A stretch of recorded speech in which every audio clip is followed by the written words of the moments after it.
আগেকার দিনে গ্রামের লোকেরা মাঠে ঘাটে বাথরুম করতো, মানে পটি করতো আর কি।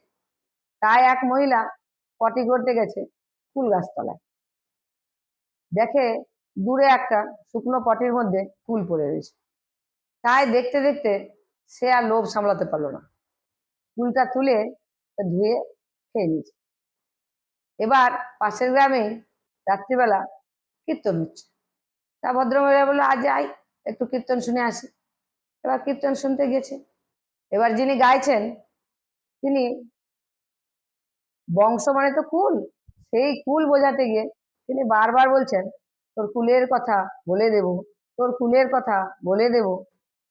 এবার ভদ্রমহিলা তো ভাবে, আমাকে কি কুলটা খেতে দেখে নিয়েছেন নাকি উনি?